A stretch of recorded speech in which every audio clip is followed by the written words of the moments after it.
Bonjour à tous, l'actualité sportive de ce lundi 9 mars est marquée par des perspectives en sélection, des performances remarquées à l'étranger et des dossiers qui continuent d'animer les coulisses du sport sénégalais. À quelques semaines du prochain rassemblement de l'équipe nationale du Sénégal, un nouveau nom circule avec insistance, celui de Malang Sarr, le défenseur du RC Lens, auteur d'une saison solide, serait dans les plans du sélectionneur Pape Bouna Diaw. À 27 ans, l'ancien joueur de Nice et de Chelsea n'a jamais caché son ambition de porter le maillot des Lions et pourrait être convoqué pour les matchs amicaux contre le Pérou le 28 mars et la Gambie le 31 mars.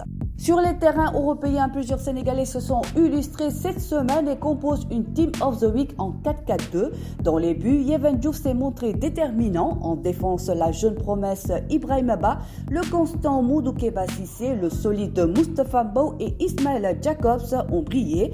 Au milieu, l'infatigable Lamine Camara et l'omniprésent Pape Gueye ont animé le jeu. Pendant que Ismail Sarr faisait le spectacle et que Ibrahima Cissé créait la surprise. En attaque, Nicolas Jackson continue de s'exprimer, épaulé par le décisif Abdallah Sima. Pendant ce temps, les coulisses du football sénégalais restent agitées. Les élections de la Fédération sénégalaise de football organisées le 2 août au CICAD sont toujours contestées. L'ancien candidat Madi Touré a saisi le tribunal arbitral du sport pour contester l'élection d'Abdoulaye Fall. Une audience est prévue le 10 mars, notamment autour d'une anomalie relevée lors du dépouillement, 510 bulletins pour 509 votants. Sur le parquet, la Fédération sénégalaise de basketball a dévoilé les 13 lions retenus par le sélectionneur Chersa pour le tournoi qualificatif à la Coupe du Monde féminine FIBA 2026. La compétition se déroulera du 11 au 17 mars à San Juan. Le Sénégal évoluera dans un groupe relevé avec les États-Unis, l'Espagne, l'Italie, la Nouvelle-Zélande et le Porto Rico.